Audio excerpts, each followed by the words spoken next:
What would you do if someone stormed into your home, looked you dead in the eyes, and told you to pack your bags because you didn't belong there? Now imagine that person wasn't a stranger, but your mother-in-law. And imagine her biggest mistake was that she thought the house belonged to her son. I'm Emily, and this is the story of how my mother-in-law tried to kick me out of my own home, and how her arrogance set her up for the most humiliating moment of her life. Before I get into it, tell me in the comments, have you ever dealt with an in-law who overstepped? Don't forget to like this video and subscribe to Mortal Revenge for more true stories of betrayal, justice, and payback. Now let's begin. When I married Daniel, I thought I was stepping into a fairy tale. We met in college. He was the charming guy who could make anyone laugh, and I was the bookworm who preferred cozy nights to wild parties. Somehow it worked. We balanced each other out. Daniel was ambitious. He worked in architecture, designing sleek office buildings. I was a graphic designer working from home. Together, we built a quiet, comfortable life. And then there was his mother, Margaret. From the very first time we met, Margaret made it clear she didn't think I was good enough for her son. I brushed it off at first. After all, a lot of mothers are protective. But Margaret wasn't just protective, she was controlling. She criticized everything. My cooking, my clothes, the way I decorated our apartment, even the way I took Daniel away from her. When we bought our first home, a cozy 2-story house with white shutters and a big oak tree in the front yard, Margaret made a big show of pretending to be supportive. But I saw the flash in her eyes when Daniel proudly told her, "Actually, Emily bought the house. It's in her name." At the time, she forced a smile. But I should have known. She wouldn't forget. At first, I tried to build a good relationship with Margaret. I invited her over for dinner, included her in holidays, sent her photos of our vacations. But no matter what I did, she found a way to belittle me. If I made roast chicken, she'd say, "Daniel likes it better the way I cook it." If I wore a new dress, she'd smirk, "Well, that's bold." If I decorated a room, she'd comment, "Interesting. Not really Daniel's style, but if you like it." Daniel always told me to ignore her. "That's just how she is," he'd say. But ignoring only goes so far when the woman keeps showing up uninvited. It started with short visits, Margaret just happening to be in the neighborhood. Then it escalated to her bringing groceries and rearranging my kitchen her way. Once, she even let herself in with a spare key Daniel had given her without asking me. I'll never forget coming home from the grocery store and finding her, scrubbing my counters like I was some incompetent teenager. "Hi, Emily," she said with a fake smile. "Don't worry, I'm just tidying up. You really should use a stronger cleaner on these surfaces."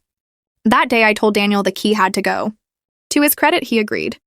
But Margaret never forgave me for it. The tension boiled slowly, like a pot on the stove you forget to watch. Every time Margaret visited, she'd drop little barbs. "Such a nice house. Daniel must work so hard to afford it. I'm glad he lets you stay home and play designer. This place feels like mine already." That last comment. It stuck with me. I knew what she thought. She believed that since Daniel was her son, everything he touched, owned, or loved ultimately belonged to her too. But the truth was, Daniel hadn't bought the house. I had. I'd saved for years even before we got married. And I put down the payment myself. The deed was in my name alone, not out of spite, but because that's how the finances worked at the time. It was a detail Margaret conveniently ignored. The real explosion came one Saturday afternoon. Daniel was at work finishing a project, and I was in the living room sketching when I heard the front door slam. Margaret stood there, arms crossed, glaring at me. "Emily," she said coldly, "we need to talk." I set down my pencil. "Sure, what's going on?" She looked around the living room with disdain. "I've had enough of this charade. You've taken my son away, filled this house with your tacky decorations, and you act like you belong here. But this is my family's house, and I want you out." I blinked, stunned. "Excuse me?" "You heard me," she snapped. "Pack your things. Today. You don't deserve to be here." "You don't deserve him. This is Daniel's house, and by extension, it's mine. Not yours." Her voice rose with every word. And I swear for a second I thought the neighbors would hear. I stood frozen, 1,000 retorts running through my mind. But instead of yelling back, I felt something else. A calm. A cold, calculating calm. Because in that moment, I realized Margaret had no idea. She didn't know the one piece of information that made all the difference. The house wasn't Daniel's. It wasn't hers. It was mine. I could have told her then and there. I could have shouted, "The deed is in my name, Margaret," and watched her face crumble. But I didn't, because I understood something important. Silence is more powerful than anger. So instead, I smiled politely and said, "I'll think about it." Her eyes lit up, smug and victorious. She actually believed I was going to leave my own house because she demanded it. That night, when Daniel came home, I didn't tell him what happened. Not yet. Instead, I began to prepare. I pulled out the deed to the house and made a certified copy. I tucked it into a folder with other important documents: our marriage certificate, insurance papers, bank statements. If Margaret wanted a war, I was going to make sure I came armed. Over the next few weeks, Margaret escalated her campaign. She'd make slip-up comments in front of friends and family. "Oh, Daniel's house looks so lovely, doesn't it? Emily's lucky Daniel lets her stay there. One day this house will be back where it belongs." I bit my tongue every time, because the more confident she became, the sweeter her downfall would be. Finally, the breaking point arrived. Margaret invited herself and half of Daniel's extended family over for Sunday dinner at our house. She told me about it 2 days before, as if I had no say in the matter. "Everyone's excited to see the house," she said smugly. "It'll be nice for them to see where Daniel's hard work has gone." I smiled, my heart pounding. Of course. I'll make sure everything's ready. What Margaret didn't know was that I was ready too, just not in the way she imagined. That Sunday, the house was full of voices, laughter, and clinking glasses. Margaret paraded around like she was the queen of the castle, showing relatives the kitchen, the living room, the backyard. "This is Daniel's pride and joy," she said loudly, making sure I heard. "He's worked so hard for this." I kept my calm smile in place. Dinner went smoothly, though I could feel Margaret's eyes on me every second, waiting for me to slip up. And then, as dessert was being served, she struck. She stood up, tapped her glass, and announced, "I just want to say how proud I am of my son. This house, our house, is such a testament to him. And Emily," she looked at me with that sharp little smile, "we're grateful you've been able to share it with us. But remember, this home will always belong to Daniel. To our family, not outsiders." The room went quiet. Everyone looked at me, and I knew this was it. This was the moment. I set down my fork, folded my napkin, and said softly, "Actually, Margaret, I think there's something you should know." The air was so still you could hear the tick of the clock in the dining room. Margaret stood there, chin lifted like a queen delivering her decree. My hands were steady as I reached for the folder I had placed by my chair earlier. "Margaret," I said calmly, "I think everyone here deserves the truth." I pulled out the crisp copy of the deed and laid it flat on the table. "This house doesn't belong to Daniel. It doesn't belong to you. It belongs to me." I slid the paper toward her. My name, Emily Carter, bold and clear across the top. For a moment, she didn't move. Then she leaned forward, eyes scanning the document. Her face shifted, confusion, disbelief, and finally, fury. This must be a mistake," she snapped. "Daniel, tell her. Tell them." All eyes turned to Daniel. He looked like a man caught in a riptide, unsure whether to swim or sink.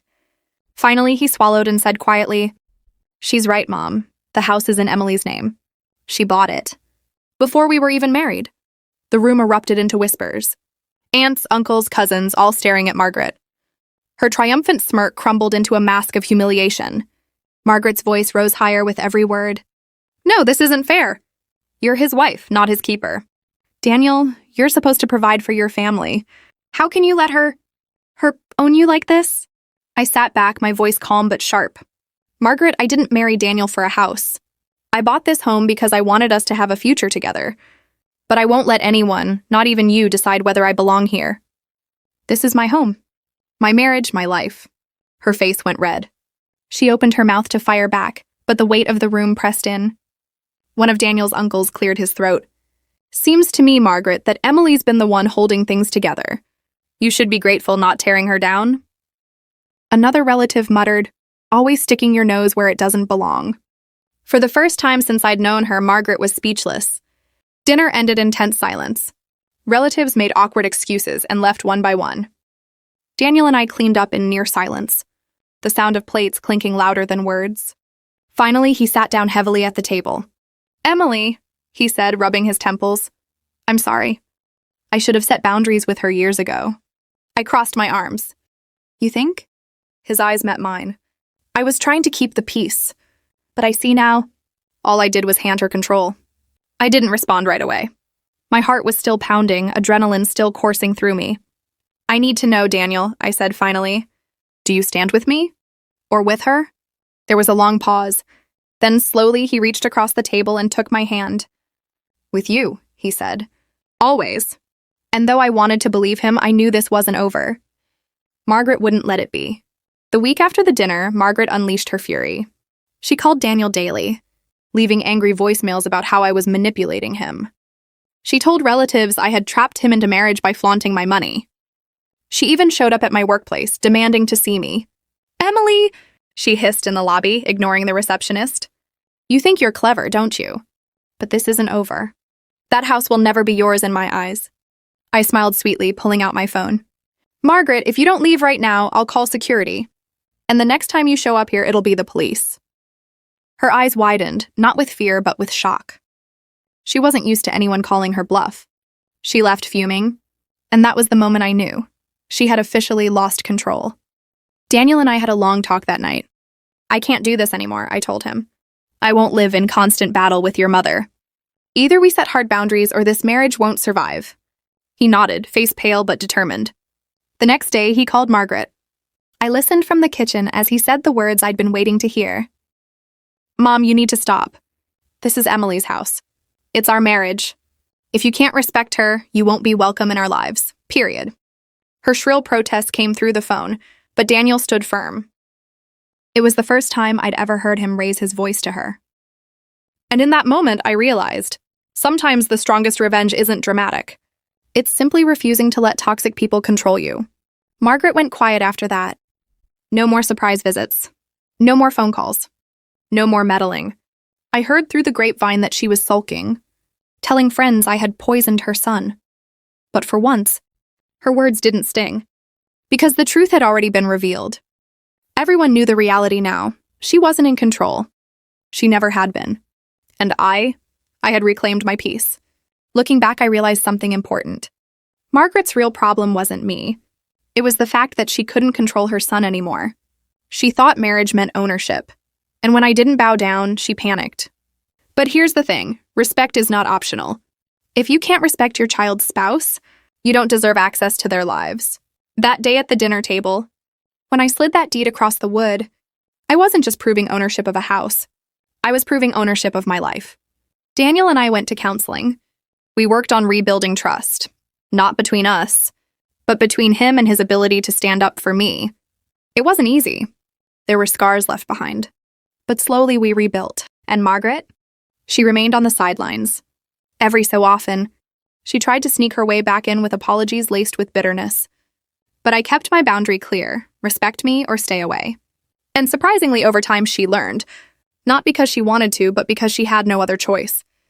Now, years later, I still live in that house. The oak tree is taller, the walls freshly painted, and the laughter inside belongs to me and Daniel, not his mother. Margaret visits occasionally, but the dynamic has changed. She doesn't dictate. She doesn't criticize. She sits politely, sipping tea, the weight of her humiliation still hanging. In the air from that night, she tried to kick me out. The real victory wasn't the deed. It wasn't the legal ownership. It was the moment she realized she couldn't control us anymore. If you're watching this, let me leave you with this. Toxic in-laws thrive on silence and compliance. But silence is only powerful when it's a strategy, not submission. Set your boundaries. Stand your ground. And remember, sometimes the sweetest revenge isn't shouting, or fighting, or even proving someone wrong. Sometimes it's simply sitting back in your own home, the one they swore you didn't deserve, and knowing you're exactly where you belong. If you've ever had an in-law who tried to take over your life, tell me in the comments. I'd love to hear your story. Don't forget to like this video, share it with someone who needs to hear it, and subscribe to Mortal Revenge for more true stories of betrayal, justice, and silent payback. And remember, you don't need to scream to be powerful. You don't need to fight to be strong. Sometimes, the sharpest revenge is simply living unbothered in a house that's yours.